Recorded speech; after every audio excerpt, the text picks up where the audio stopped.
Joseph says, so weird. I get the same motivation too. Wish me luck being an ISSO and administrator of a system too. It's crazy the amount of work. Super motivated though. Yeah, man, that's awesome. You're getting great experience, man. All the stuff you're gonna do with implementing security controls, if you're working with the SCAP tools, the SCC tool, the STIG viewer, all that stuff, man, put that on your resume. All that stuff, put that on your resume. Every time you deal with, if you write a policy, if you help write a policy, the whole process is in high demand and there's not a lot of people doing it. It's like you're wielding swords in two hands. It's a superpower.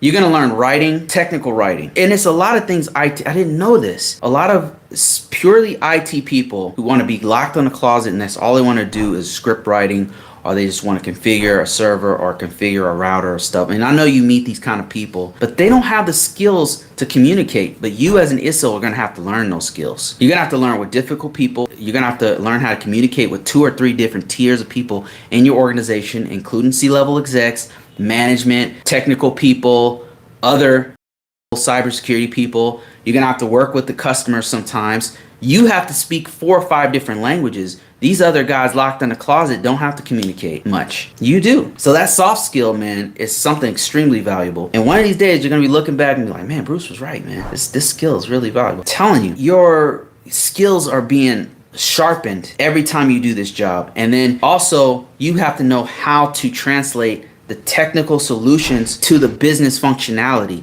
And that's another thing that a lot of IT guys don't see the big picture. All they do is work on their little thing.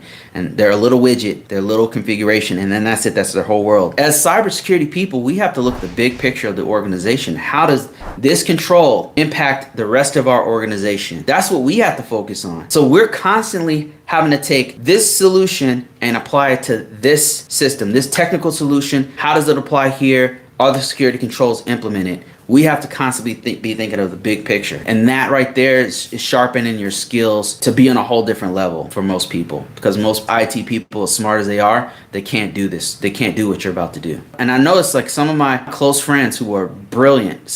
I look up to these people. They're brilliant troubleshooting minds. Like they're so good. It's like they're born with a router in their hand when they came out of the womb. They're so smart, but they can't communicate with people. They don't have good emotional intelligence. As an ISSO, you're gonna learn. You have to have good emotional intelligence. You have to have it. Catch you slipping? Let them catch you slipping in a C-level exec. I've done it before. You don't want to be that guy, man. You don't want to be about to present to a C-level exec and be unprepared. You don't want to be that guy. So what you'll do is you'll prepare the next time. You fall one good time in front of a C-level exec, you stumble and they're like, you know what, let's talk about this later when you're ready. And then click, you're like, oh shit.